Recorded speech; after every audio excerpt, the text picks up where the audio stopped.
Hey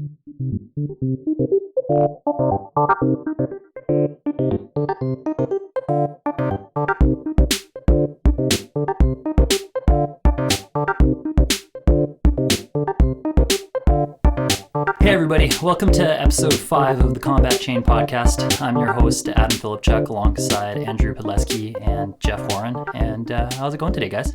Pretty good. Good. Yep. Right on. Slippery as hell outside. So slippery. Yeah, it's treacherous out there. I know we got that freezing rain dump. I think Calgary got some bad weather too. I mean, BC, they got the really bad weather. Yeah, they got the worst of it. But... Glad to hear you guys are doing good otherwise. Right off the bat, we're going to just quickly touch on, so this is episode 5. Sorry about the delay in getting this out. We had actually gotten together and recorded episode 5 a couple weeks ago. Not even a couple weeks ago, like 11 days ago. And then we had some technical difficulties. We couldn't upload that. So here we are, we're recording again. And while we're on the topic of recording, we've got some housekeeping stuff for you guys. We're going to be switching up the release schedule of the pod a little bit. We're going to be looking at doing, for now at least, bi-weekly up until, for sure, Proquest. I think Proquest season starts up just because right now we don't want to inundate you guys with empty content. Yeah. So we're going to be switching that up. We're going to go with bi-weekly for now. I think we're going to be aiming for a Tuesday release every second week. Yeah? Yeah. It's also because we've got some busy schedules coming up with Christmas or with my school starting again right after December. Some Christmas plans, some vacation stuff. Adam's working more now. Yeah. Got some stuff like that going on. Jeff's got some out-of-town work and trips and busy stuff like that. Work is kicking my butt, but... Still going to come together and try and make some good flesh and blood content every couple weeks. Totally. Yeah, so we'll be looking at the release every second Tuesday, and then we're going to try to release a video between each episode, at least one video between each episode, and we can look at ramping it up from there. I think part of it is we're just trying to find our stride being a newer content channel still. We're trying to find a schedule that works as best for us. Yeah, I wanted to update you guys about that quickly. How was your guys' past couple weeks in Flesh and Blood? Man, it's been good. I guess most notably the biggest events would be the Leduc skirmish. Yeah. A bunch of the Calgary guys came down for that. That was awesome. Love to see those guys. Yeah, that was a good time. That was a fun draft. Yeah. Things went really well for Adam. That was a good day. Yeah, we drafted into 3 different pods. So I think you guys were in one pod, and then I was in another pod on my own. Well, on my own with other people, not you guys. Just all Calgary guys. Yeah, just me and Calgary guys. That event went really well for me, thankfully. I managed to pull out the win. Came down to a very, very tight match in the finals against Andreas on an Oldhim deck. I think what sealed the deal on that one for me, I was trying to consciously pitch my Inspire Lightnings. I managed to draft a Briar deck, and actually fun fact about my Briar deck, I was worried it was going to be super underpowered. I think I had 3 reds across the entire deck, 2 Electrifies and an Inspire Lightning, and then beyond that it was just yellows and blues. So I'm calling the deck Value Briar because it was really nice that having all the yellows and blues allowed me to be really effective into ice strategies. So against Ice Lexine, against Oldhim, I was able to really overcome the taxes to get to the final. And then like I said, Oldhim in the final, pitching my Inspire Lightnings. The game came down to my last turn. I had 4 cards in hand, nothing left in deck. Drew into a blue, a blink, a yellow Inspire Lightning, and a yellow Singeing Steel Blade. Andreas had 3 health left, and I had to block with 1 card on his last turn, which brought me down to 1. And then on my turn, I was able to come around, pitch a card, play the Inspire Lightning, fuse with the blink, and then play the blink into the Singeing Steel Blade, and that dealt the final 3 damage to overcome his defense. So nice. That was a super close match. Felt really good to get the win there. Yep. Glad we could win the Edmonton and the Calgary Back-to-back wins skirmishes. for Yeg. Yep. Take that. Start a Calgarians. rivalry. So that was good. We got some pretty big news. I know we're in off season right now, but we know when our next competitive season starts.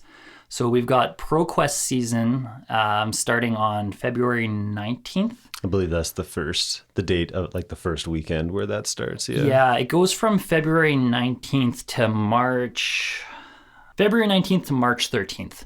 So for anybody who doesn't know what Proquest season is yet, this is actually the first time we get a Proquest season. Up until this point, Proquests have always been attached to either a calling or nationals or some form of bigger event.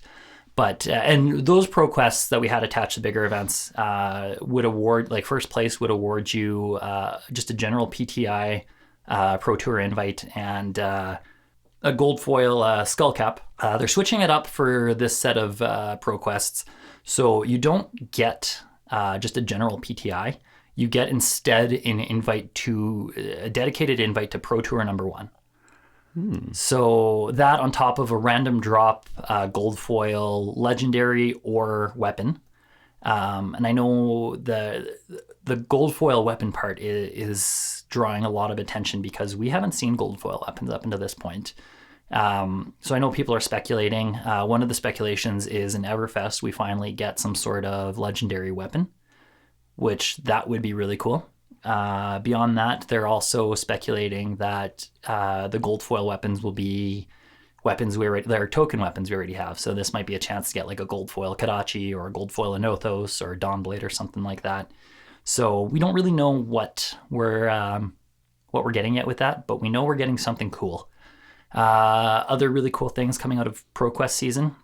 So top 2 get a Proquest playmat. There's also a top 8 get one of the cold foil adult Tales of Aria heroes. So for those of you who didn't get into Nats, this is your opportunity to get one of those. Or for those of you who are looking to complete a collection, this is your opportunity. There's also judge promos. I think this is a really smart move on LSS's part this time, where last time when we had nationals come around and they were looking for judges, people were a little hesitant to hop in and throw their name in the hat because they didn't know what the reward is. So we know this time that there's going to be a playmat. Well, there's 2 People's Champions playmat, which the first and foremost are recommended to go to the judges. And then if they only have one judge for the event, then the other one is recommended to be raffled off. And there's a set of extended art Wartune Herald promos. So those are going to be pretty spicy as well. This will be the first time we see Wartune Herald as a promo. Cool. Yeah, so Proquest season, very exciting. I know I'm hoping to get my spot on the first Pro Tour. That's been, since I started playing competitively, that's been my first and foremost goal, is I want to find myself on that Proquest, or on that Pro Tour. And like, I don't know, what do you guys think?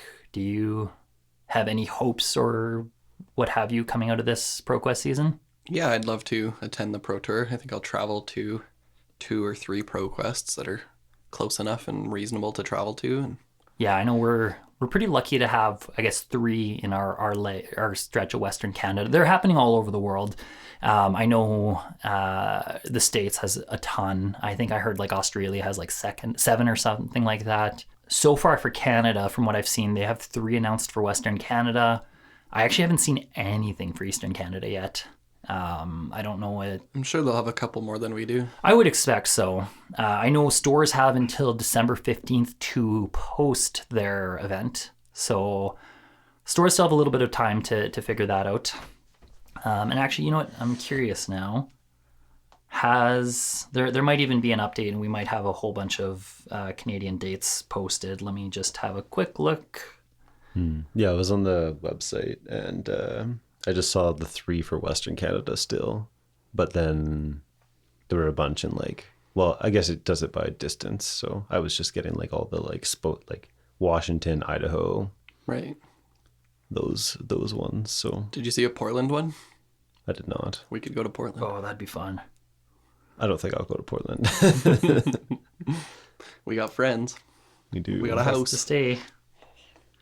Okay, so yeah, Eastern Canada has some as well. Quebec's got a couple. So there will be throughout Canada lots of opportunities for anybody who is gunning for the Pro Tour. I think at this point, the only guys who actually, or the only people, I shouldn't say guys, people who have PTIs in Canada, Joel Repta, Dante Delfico, and Yuki Bender. Oh no, I guess anybody who top 8'd Canadian Nats. So Oliver Chen. There's a few people out there who can already have a way into this Proquest. But I think for a lot of Canadians, this is their first opportunity to find themselves on the Pro Tour, which I know we have a very strong scene here in Canada. And I don't doubt in the slightest that there are people who want to play on this Pro Tour. Do we know yet where the first Pro Tour is? We do not. At this point, we know a rough idea of when. And I believe it's April, May, or April into June. Oh, okay. Q2. Yeah, then that is all we have so far. So yeah, there's still some hidden information there. I think it would be really cool if the first Proquest or the first Pro Tour was in New Zealand. Where it all began. I think logistically that could be a little tough with the pandemic.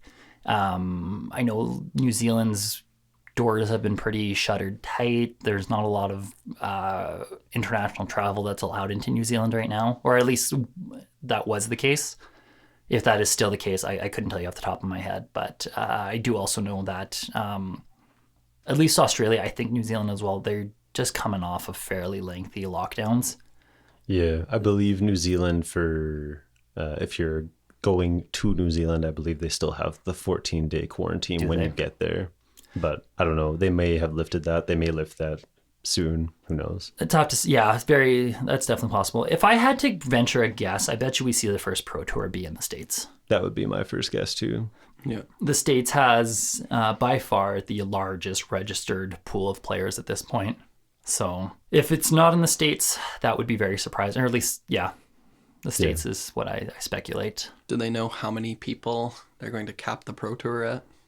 I don't know if they will cap the Pro Tour because they already have the invites. Yeah, they've already given out like over 200 PTIs, and then they're going to be even more with the Proquest season coming up. So yeah, I guess the better question is like, do we know how many invites there would be? So the there's going to be a capped amount of Proquests. Based off that, if you want to count how many Proquests are actually being held, that'll give you an idea of how many people are going to be straight up invited to the Pro Tour. And then it's probably going to be a combination. I don't think there's going to be like a Road to National-esque invite. Or not, sorry, I shouldn't say. This is a Road to Nationals-esque invite. I don't think there's going to be like an XP-based or ELO-based invite for this one. Because they're having so many Proquests. And then on top of that, anybody who has just a generic PTI can also use it to get into the Proquest. Yeah. Or not the Pro Tour. Pro Tour. Too many pro things. Pro Tour, Proquest, Tour the invite. Proquest is the quest to the tour. Yes. Yes. So we don't know numbers for the Pro Tour yet. My guess is it'll be a soft cap because there'll be the cap based off of how many invites there are. But then I don't think they're going to cap it off in the sense of only X amount of people can apply through PTIs. I think anybody who tries to get in on a PTI will be given a spot, but they have to honor all the spots from the Proquest. So I think that's why it'll be kind of like a soft cap. Yeah, I would think so too. That's what would make the most sense to me. I wonder if they'll keep this going forward with future Proquests will only qualify you for the next Pro Tour, or if they're just doing this to try and, because they've got this backlog of PTIs from when they didn't have the Pro Tour because of COVID, or maybe they were just ramping it up. So they were like, well, we don't have enough numbers for a Pro Tour yet. We'll just wait. Yeah. But now that they've got all these people, 200 some people from previous years with PTIs waiting to get onto that Pro Tour. So now maybe I don't know if they'll keep that where you can just get a generic one or you can qualify for a specific one. Maybe if they just have a Proquest season for each Pro Tour where they give out, 150 Pro Tour or PTIs worldwide or something. That's a really good question. And I even wonder if LSS doesn't know the answer to that yet. if they're kind of still figuring out some of those logistics behind the scenes. Yeah, or if they know the answer but they're just not sharing yet. There certainly could be a possibility. That's the other thing. LSS is very, I think, keen to planning ahead. I think you have to be. Yes, for this game and environment and industry, yeah, for sure. So, yeah, we don't know the answers to those questions yet. It'll be very exciting to find them out as time goes on. I know now, one thing I have heard along the grapevine is I think a lot of people are keeping their PTIs for Worlds. That makes sense. The Pro Tour has a $100,000 USD prize purse, but the purse for Worlds is $300,000. So bigger stakes on the line there. I wouldn't even be surprised if Worlds is where we see like our first gold foil Fable or something like that for the winner. How do I qualify for Worlds, Adam? You also ask very good questions once again. My guess is, well, obviously anybody with a PTI can apply for Worlds. Beyond that, I almost wonder if this past nationals season is how they're going to qualify people. Like if top 8 from each country or top 16 from each country gets an invite. That's my speculation. Or even, do we know how many nationals were held in total? I think it's like less than 24. Okay, so it'd be more than just first place from each. Probably. But so each national event, the top 8, everyone got a PTI, right? Yeah. So, I mean, even if there's 15 nationals events, that's 120 PTIs handed out. So all of those people could very well, if they choose, they could say, well, I'll just save it and go to Worlds as opposed to go into Pro Tour number 1. Which Worlds, I think, is going to have a hard cap. Yeah. So maybe that'll just be, they'll just leave it for PTI, people with PTIs. You can apply to join Worlds and the first 100 and some people who apply get in or something like that. Because that was the other thing, like for national season, you could, if you didn't get a natural invite, you could use your PTI to go to Nats. And I know they were waiting on, they were giving people an opportunity to sign up for nationals that way before they handed out the XP invites. Oh, that makes sense. Because they wanted, like, for each nationals that had a hard cap, they wanted to make sure they didn't go above that. So that is something I see them doing Worlds kind of that way as well. Mm-hmm. These PTIs seem to be like a golden ticket. You can almost get into anything. Yeah, but only one time. Only invitational events, or any invitational event. Once you use your PTI, it's obviously gone. You need to earn another one. But yeah, if you're someone like Dante Delfico and you've already got three PTIs to your name, yeah, or I think there's Jason Long is thought to have the most PTIs currently at 4. It's a lot of PTIs. Yeah. Gonna be a big name in Flesh and Blood for a long time. Just keep chaining PTIs together. Yeah. Well, and I know, like, actually it's funny because Jason Long was just featured on a Time in the Round episode with Arsenal Pass. So I got to hear a little bit about his situation, and he just had a new kid here. He just had a kid.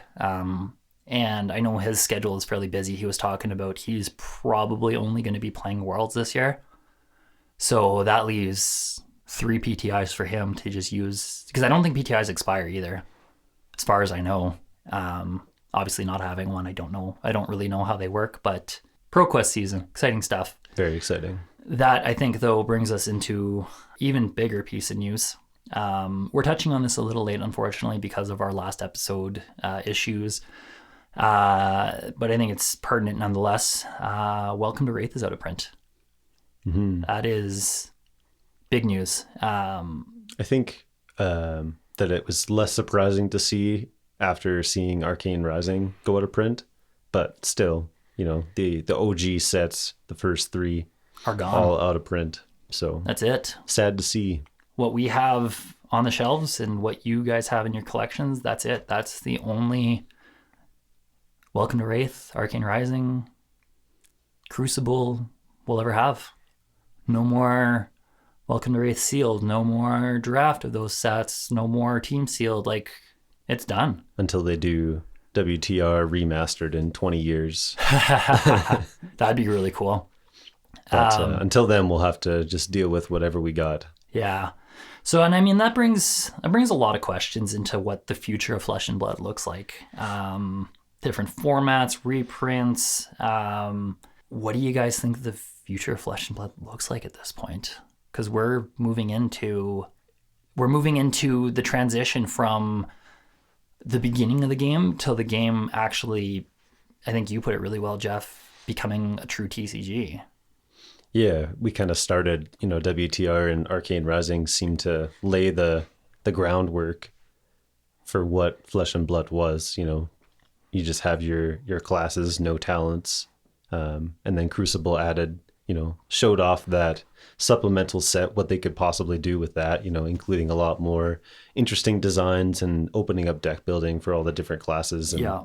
Now that those sets are out of print, it's almost like now we're moving into, we're going to see the churn of new sets coming in with various talents. And, maybe in a couple sets time, we'll see more shadow cards. And so, Chain gets a weird little side buff or something, like it's going to be interesting to see.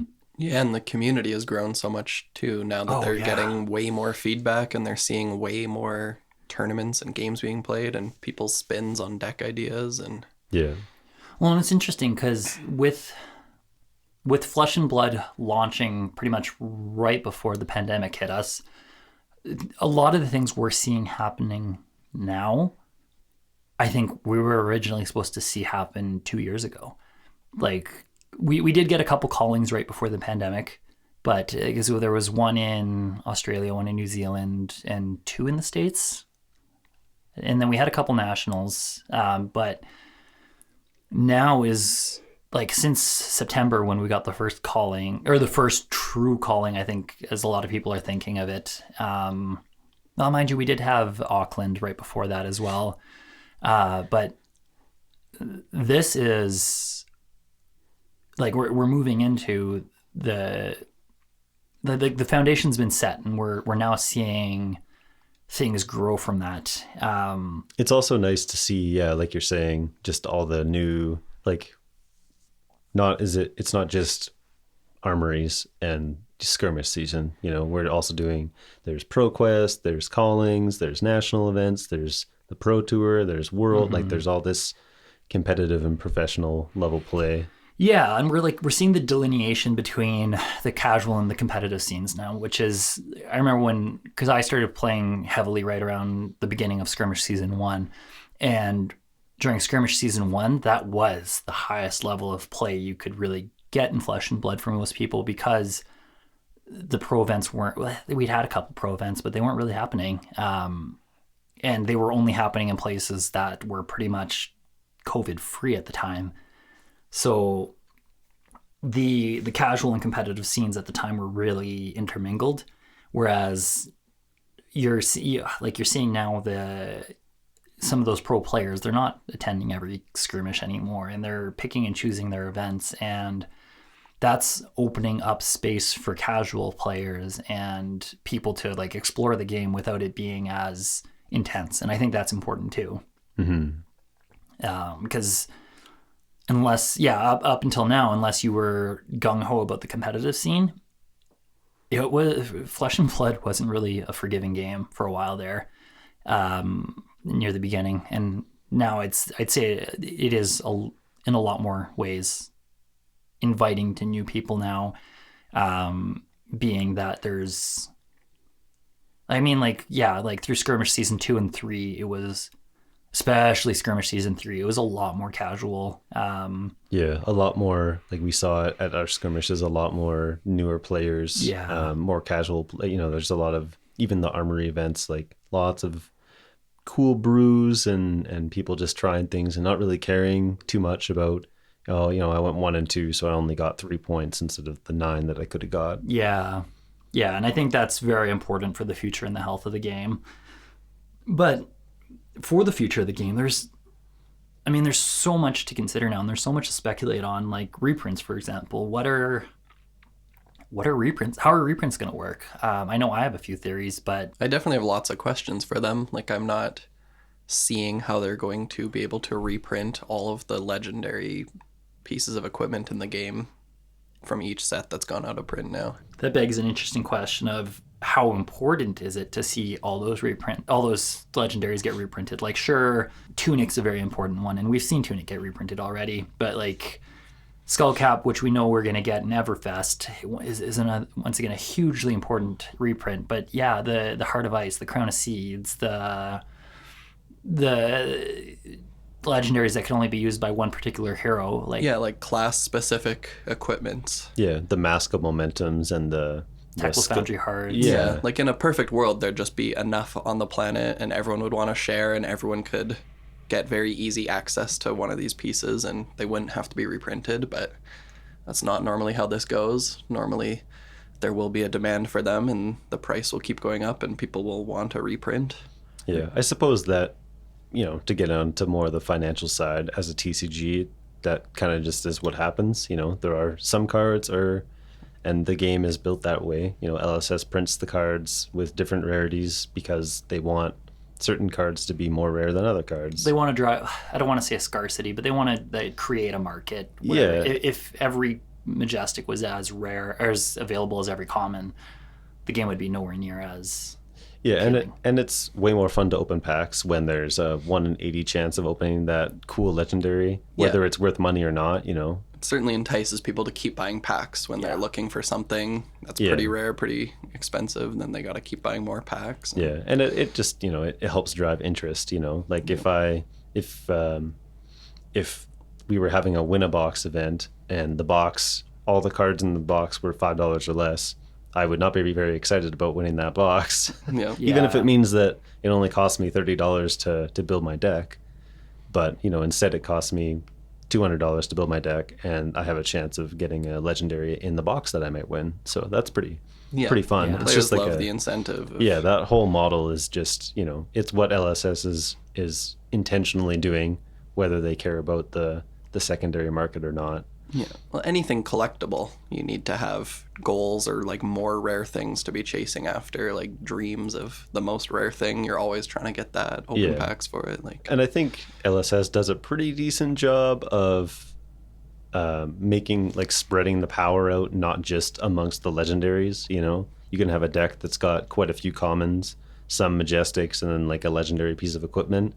And you can have just a great time, still have a very powerful deck that's very synergy based. Yeah. Yeah. I think I've said it before on this podcast, but I really like how most of the equipment in this game does not feel super overpowered or bonkers. Like, it's just sweet to have in your deck because it might do something pretty good once or twice, and then you block with it and save a point of life or two. And I think they do a fairly decent job balancing, and even, certain Grasp of the Arcanite is a really good example of a piece of equipment that is very, very good just across the board. It has a good block value, it's got a good effect, but it's not busted. And I mean, other pieces of equipment like Mask of Momentum has Blade Break and Tunic has Blade Break, and I think using those keywords on the armor and switching the values is a good way to adjust for power, and I think they've done a pretty decent job of that so far. Yeah, I think it feels better than other games I've played where the legendary thing, the most rare card you can open is some massive overpowered bomb, and playing it you just win the game, and it's kind of like a race to get the first one out type of thing. Many Magic drafts in times past where my opponent has played 5 mana 8/8 haste, and I'm just like, what the hell? Yep. How do I beat this thing? My deck is full of 4 mana 3/3s. It's not fair. Mythic planeswalkers and stuff, just impossible to beat. It hits the board and the game is effectively over, but you got to play 6 more turns. Yeah. Flesh and Blood, there's no card that makes me feel like the game has ended that as soon as it gets played. Even Channel Mount Heroic, it's okay, I'm going to take a bunch of damage, but there's still game to be played after that. Yeah. Oh yeah, Flesh and Blood very much, and that's part of the beauty of this game is it very much always comes down to the last point of damage. The game isn't won until that last hit is established, and there's almost always an out to play to. And to bring this back to the original point we were talking about of reprinting legendaries, I think that maybe it's not entirely necessary to reprint every single legendary. You know, it's only been 2 years, right, since the game came out. So Yeah, and I think even to the point of like, do some legendaries need to be reprinted? Especially within Tales of Aria, where we're starting to see more delineation into like talent specific and class specific legendary equipments. Well, the print run on Tales and Monarch was certainly higher than it was in those initial first few sets. So there are more of those legendaries to go around. And I think that's an important thing to keep in mind compared to, well, I mean, I'm sure Welcome to Wraith Unlimited had, because it's pretty much been printed for the past 2 years. So there's probably a ton of those legendaries out there. Same thing with Arcane Rising. Because there's still product on the shelves at this point as of December, yeah, like it's still lots of product and lots of legendaries. Yeah. And you know, certain legendaries, I mean, not everyone wants scab skin leathers, and not everybody wants skullbone cross wrap, and not everyone wants carrion husk, right? Like you don't necessarily need all of the legendaries to play the game. I've just never played a game before where like each set is very specific to like that hero, that class, like the equipments they use, the cards that go in their deck. Like I'm curious about, you know, 5 years from now, if somebody wants to start playing the game and they've got 35 heroes to choose from or classes and they want to pick what they want to play, and if they get really stuck on like Katsu or something. Yeah, like trying to find that need mask. WTR boxes to get most of the cards in a Katsu deck. And that's where I do have a theory for that. I think moving forward, probably what my guess is that we're going to see is each. Well, and we kind of already have seen this because in Monarch, we kind of visited Solana and we visited the monastery, and in Tales of Aria we visited Aria, and I think as we move forward, we'll visit Mysteria, and that's when we'll see possibly a mask reprint, or we'll visit Metrics, and that's when we'll see possibly a Teklo Foundry Heart reprint. Like I think LSS probably has answers to those questions. And when we go to Mysteria, that's when we'll get all the Ninja cards reprinted and possibly some new Ninja stuff. And when we go to Volcor, that's when we'll see Stormstriders get reprinted and we'll get more Wizard stuff. And like I think obviously every hero is going to get some support in the supplemental sets, as they've kind of hinted towards in Everfest. But beyond that, I think there is an easy answer to some of those things at least. Yeah, for sure. They can certainly start sprinkling in reprints in many sets. It's just, if a set has like way too many reprints in it, then it's not very exciting. For sure. Yeah. So it's going to be a fine balance. I think too, it's nice because so many of the cards end up being the commons and uncommons. Yeah. And I mean, personally, if you open 2 boxes, you get 3 of each common and a bunch of the rares. I said uncommon; those don't exist. But yeah, like you get 3 of each common, and so you just have all these extra commons, and all those commons are just dirt cheap. Give them to new players. I think that even 5 years down the road, commons from WTR are going to be fairly well available for people, unless Flesh and Blood like quadruples in the player base or something. Which it very well could, if it keeps growing at the rate it's growing right now. Yeah. In 5 years, like, and I mean, you have a main demographic you're already trying to target in the sense of I guess like ex Magic players is probably the biggest demographic, or even current Magic players that are going to juggle both games. I think that's very likely to happen. So with the amount of Magic players that are out there, I think there is room to keep growing at the rate the game has been growing already. I mean, even you look at Vegas calling, that was almost 1,000 people. When's the last time a Magic event of that magnitude has brought out that many players? I think even pre-COVID, I think the Grand Prix were getting sub 1,000 players most of the time for the main event. So that right there shows that Flesh and Blood's on a decent trajectory already, I think. Absolutely, yeah. And reprints is going to be one of the interesting things to see how it plays out. Another one is going to be formats moving forward. This, I guess we can refer to them as legacy products now, going out of print. does open room. I don't know if we're going to get it. I think to Andrew's point, Andrew made a point right before we started recording that this might be a little soon, but at what point could we see more than one format?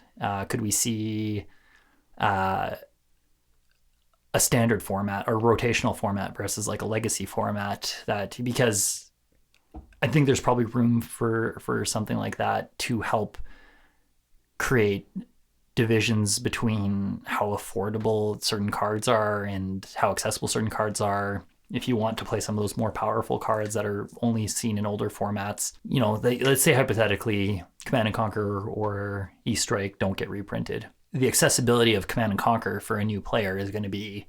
It's a lot. It's going to be very difficult. Like if it keeps going up in value like it is now, you're going to be looking at probably close to $1,000 for a playset of Command and Conquer if it keeps going the way it is. Yeah, which is too much. And so I think if you establish a format that's more, I don't know where the cutoff would be. If you take it into, for Magic as an example, just the last 2 years of sets, you know, right now that would be all the sets that exist, but next year that would be all the sets minus WTR and Arcane Rising and Crucible, I guess.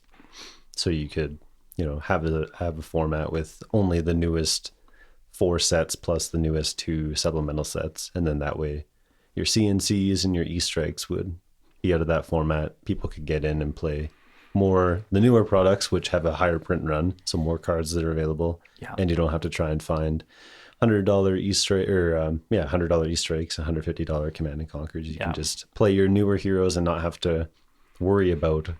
Yeah, and I think the demand will be there, especially if there is like a little bit of power creep. I think there'll be people who've been playing this whole time who want to go back and just play like Warrior against Brute, like with just WTR cards, or, you know, just play some Mech against Ninja with just cards from the first 2 sets. Yeah, I think there'll definitely be a demand for that as time moves forward.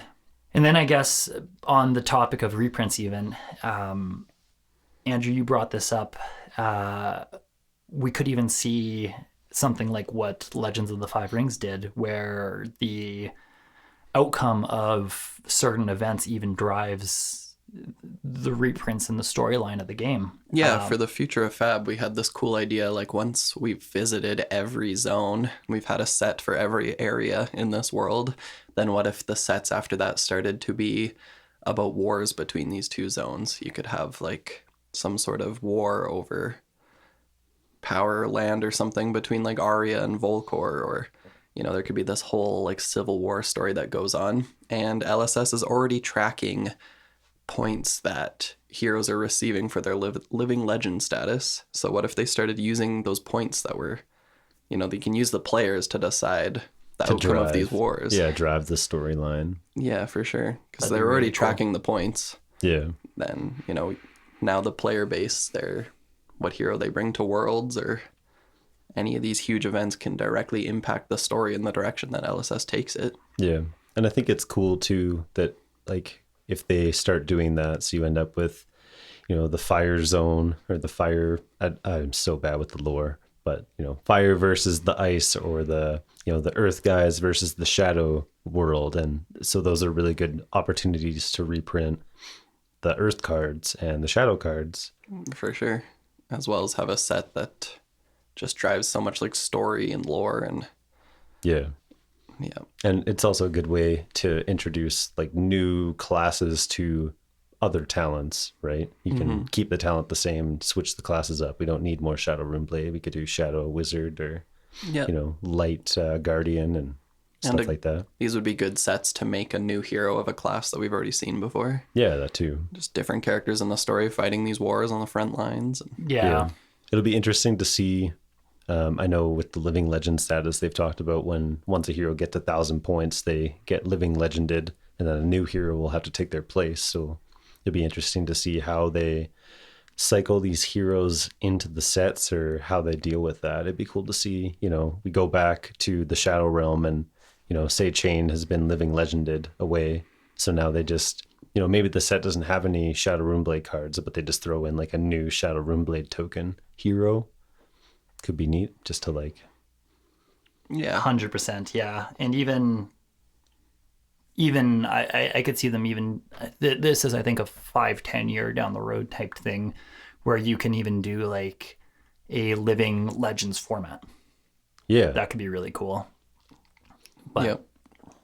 that takes time. Like, I mean, heroes have to rotate out for that to happen. And I presume that you need to have at least like 2, 3, 4 heroes hit living legend status before that'll be possible. Yeah. All I want to do is play Chain v Briar all day With Duskblade. with Duskblade. Yep. I mean, that brings up a lot of really good points about kind of what the future of Flesh and Blood could look like. I know, as we enter this transition period, as things start to go out of print, it's exciting to speculate on what the future holds. I think Everfest is going to really be a good indication of what we can expect moving forward. Everfest in the following couple sets, and whatever we get next is going to be LSS's way of kind of indicating how they want this game to be played and consumed. The ball's very much in their court right now. I think the ball has always been in their court, and we're just always trying to smack it out of their hands. And I mean, the ball has to be in their court because They run the game. they run the game. Yeah, they got to be in the driver's seat. They can't just be reacting to like how the game's unfolding. And I think that's part of what's made Flesh and Blood so successful thus far, is the fact that so much planning was put into. There's a lot of thought and care put into Flesh and Blood on LSS's end, Yeah. and I really appreciate that. They seem to really have their heart is in the game for sure. It's not just their flesh and blood, but also their heart is. They're putting everything they can into making the best possible Their games blood, they could. sweat, and tears. And, Yeah, their flesh, blood, and heart in the game. So yeah, and their eye. and their eye. Yeah, they're doing a good job so far. I'm excited to see what's coming down the pipe. 100%. I think that brings us towards our last point of the day. We're going to be trying out a new segment here called the Level Up Moment. In each episode, we're going to try to go over a topic that you guys can take forward and use to elevate your game.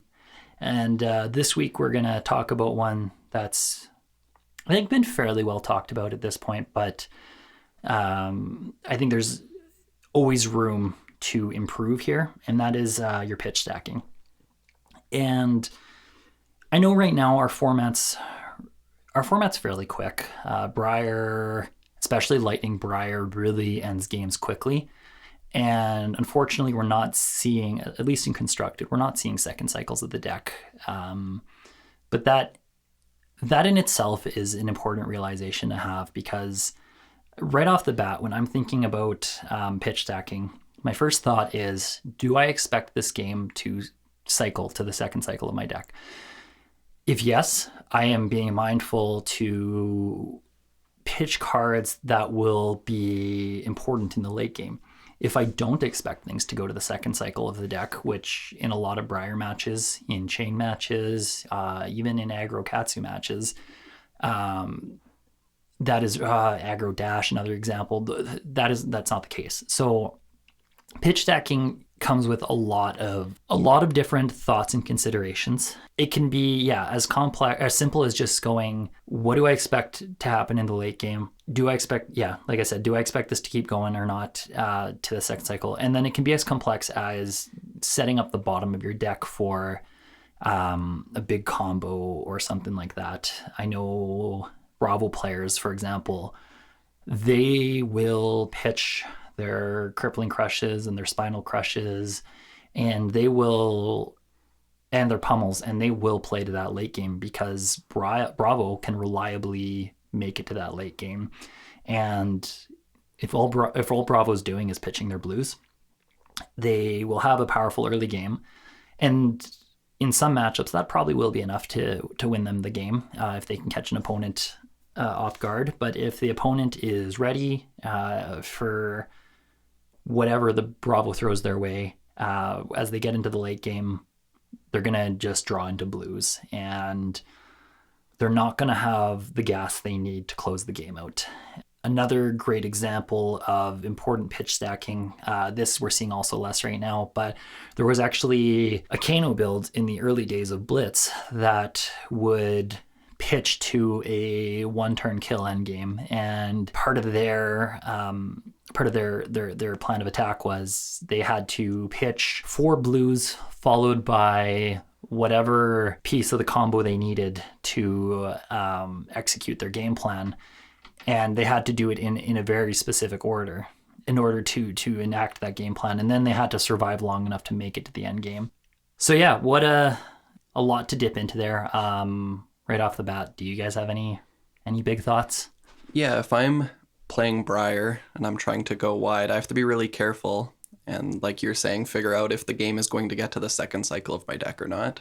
If I'm playing against like some Oldhim or Bravo that's doing a really good job of blocking almost all the damage I'm putting out, that's when I start to consider pitch stacking like all my Stings of Sorceries and Ball Lightnings to the bottom of my deck to have like a crazy late game turn that just goes so tall and so wide. And another thing to that too, when you're playing aggro into these control or these fatigue decks, if the whole first half of the game I'm only playing all my red cards and only pitching like blue cards to fund for this, once I get to that second cycle of my deck, the rest of my deck's just only going to be blue cards, and they're going to have a much easier time fighting off my advances and living longer. And one thing that does happen in my playing so far is that a lot of the time your deck is built where all your best attacks are all red attacks. So, Of course. you're playing those out in the early game, and, into the mid game, you're still playing them out. And then my deck is typically constructed where I'm not running a lot of the yellow or blue attacks because they don't hit those breakpoints. It's like a Riftbind is, maybe Riftbind's a bad example, but I mean, it's a yellow 1 for 2, right? Mm-hmm. So it's not really a great attack to be playing in the early game if I can't pump it up past 3 points. But then the late game, I've pitched that Riftbind. I wanted to pitch it early, so I get to that late game, and now I can, play 3 non-attacks, play my Riftbind, and it's coming in for 5. But a lot of attacks don't work like that. A lot of, in Lexi, for example, all the 0-cost arrows just attack for 3, right? Whereas the 1-cost ones at yellow, they all attack for 3, or the 1-cost attack for 4. All the blues are 2 and 3, so you don't really run a lot of the blue arrow cards because they don't hit a break point, and they're really bad to play early game, and you need a high density of arrows to keep applying that pressure. Right. So by the time you get to the second cycle of your deck, you've pitched all your blues. All those blues are non-attack cards. So you're staring at your hand and it's like 3 non-attacks and then like your yellow arrow that you pitched, and you're like, holy crap, like how am I supposed to finish the game? It's almost like that second cycle, instead of only being a little bit less powerful, is just like, it's like I fell off a cliff and now I have nothing left in my deck, no gas in the tank. So and that right there helps point out the importance of being mindful of pitching those reds for the late game. Yeah.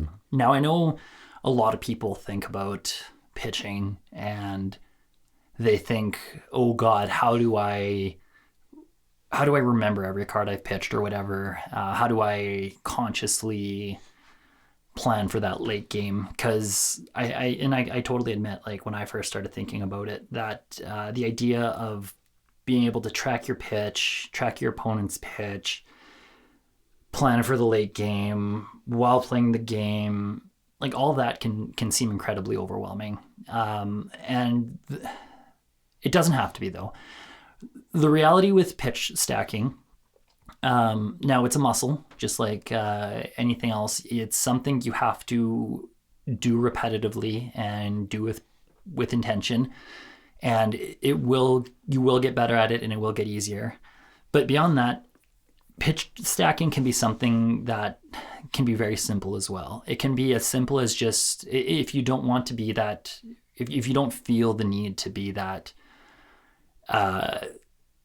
high level competitive player who's always got every single move meticulously planned out and you just kind of want to play your deck, it can be as simple as going, okay, I expect this game to go late. I'm just going to pitch 1 or 2 reds along with some blues so that when the game goes late, I know I have the card I need and I know I have the resources I need to execute that card. if you want to take it a step further, I know a good starting point is not paying attention to every single card you pitch, but paying attention to the colors of the cards you pitch. So you can be mindful of, yes, these are the power reds I've pitched, but I've pitched it in order of like blue, blue, red, like just remembering the colors. That can be a great starting point. And then furthermore, take it in bite-sized chunks. Don't be like meticulously right off the bat tracking your pitch and your opponent's pitch and what have you. Like that's a lot of information to take in when you're still trying to figure stuff out. You can very much just be mindful of your own pitch and scale up to tracking your opponents. I think one thing that is important though is the intent and the purpose in doing it deliberately. Like if you're not intentionally thinking about planning that pitch out, you're gonna just inadvertently play out your reds when you get them and pitch your blues, and you're gonna dilute the strength of your deck, and in that late game you're not gonna have the power you need.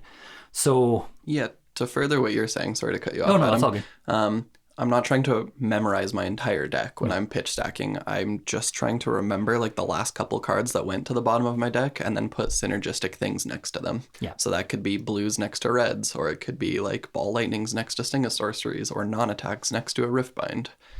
Yeah, or like even to further that point, like when I'm playing Briar into a Guardian, the only thing I'm actively paying attention to with my pitch is, do I have a Sting to pitch? Do I have a Ball Lightning to pitch? Because if I can pitch those, I will. And beyond that, Yeah, and it's actually very easy in like the Lightning Briar lists because you're not pitching for most of the game anyways. Exactly. So when you do have that card to pitch, it's fairly easy to keep track of what you got going there. Yeah, and it's the thing that stays on the bottom for the next 3 turns while you're not pitching. And then when you find the next Ball Lightning or Sting of Sorcery, it's very easy to just pitch to like your gloves or your sword or something. Yeah. So I think too, another thing to consider is like if you have a 2-cost attack, you're like, well, I don't necessarily need a blue with this. I'll just pitch a yellow with it, you know, and you can decide what you're going to do with your hand right now, and then what you're going to do with the rest of your hand in 10 turns when you get back to that second cycle. Yeah. I know beyond that, some ideas to then take it to the next level. You can keep track of the fact that the amount of cards you've pitched, and know that you're always going to draw cards in hands of 4. So then if you can remember how many cards you've pitched versus how many cards are left in your deck, you can subtract the amount of cards pitched from the amount of cards in your deck, and that tells you exactly how many cards you have until you cycle back to your pitch. So the steps are, I think, step 1 is just being mindful of the fact that if the game's going to go late, pitch some reds. Step 2 is to start being mindful of your cards you're pitching with those reds. Step 3 is to then be mindful of when you're going to hit your pitch. And step 4 is to be mindful of your opponent's pitch. I think in step 4, being mindful of our opponent's pitch, that if you're playing a more defensive deck, even just pretty like bare bones looking at and saying, okay, well, my opponent is playing out all the reds. So I'm just going to block as much as I possibly can, stop as much damage as possible, because I know when they get back to their second cycle, they're going to be so much less powerful. And I'm going to really be able to turn the corner, block with 2 cards, come up with my weapon, arsenal a card, just repeat that until the game is over. But if they're setting up, you know, taking some turns that are maybe a little less powerful, I don't have to block out. I'm going to want to be a little more, you know, maybe I take a little bit more damage now so that I have better defending power later on in the game, you know. Pitch some defense reactions if I don't absolutely need to use them right now. I can just block with a couple cards, leak some damage, come with the Winter's Wail or whatever, pitch a defense reaction to the bottom and save it for a future turn. Yeah, that's a really good point too. So maybe paying attention to your opponent's pitch is step 2 then. I think it depends on what deck you're playing. If That's you're more fair. defensive, you want to do that. If you're just all out aggro, then maybe you can pay a little less attention to it. Yeah. You can. It's still a good idea to just, you don't have to track, what order they're playing, how many yellows, and exactly how many cards they're putting on the bottom. But just thinking about like, okay, well, I'm coming in kind of full throttle and they're blocking most of it, so maybe it's time for me to shift gears and start trying to set up for the late game, and taking a, I won't play this red now, I'll save it for later, and then that comes back to tracking your own pitch, and Yeah. so using what your opponent is pitching and how they're playing to determine how you're gonna gauge the game. You can make adjustments on the fly. For sure. Yeah, no, those are really good points. Before we wrap up here, did you guys have any more thoughts on pitch tracking? Any more thoughts on anything else we've talked about today? I know that I need to get better at pitch tracking. Oh, you and I both. It's something I'm constantly working on. It's probably the number one thing on my list of skills to improve. It can be really addicting to just slam the most optimal hand every single turn and just like try and push as much damage as possible, and I'm sure that's lost me many games. For sure. Yeah, because then if you don't anticipate going into the late game, and then you draw into that handful of blues. And I know some people will be like, oh, I got super unlucky and I drew into a handful of blues when I needed something powerful. And it's like, no, that wasn't luck. That was based on... I pitched 8 blues in a row at the start of the game that that led me to this moment. Yeah, exactly. And I think that is an all-encompassing thought for a really good way to improve your ability as a flesh and blood player, whether that is making the pro tour or whether that is, just doing better at your local armories. If you're paying attention to your pitch, to your opponent's pitch, if you're employing those kind of tricks we've just talked about, that can do a lot to elevate your game. Absolutely. Well, I think that brings us to the end of episode 5 of the Combat Chain podcast. Please, if you haven't already, like and subscribe on YouTube. We're also on Twitter at the Combat Chain, or twitter.com/the Combat Chain. We are on every major media platform. Yeah, however you take in podcasts, if you are on Apple Music, if you're on Spotify, if you're on iHeartRadio, if you're on, I don't know, whatever platform you're on, if you'd also take the time to shoot us a review, that goes a long way. It helps other people start to see our content and hopefully get us out there a little bit more. Keep your eyes peeled for some new videos that'll be coming out hopefully pretty soon. Yeah. Looking to maybe do some gameplay and just start cranking out the content and at a reasonable pace. Yeah. And it's very exciting. But I think until next week, we're closing the combat chain.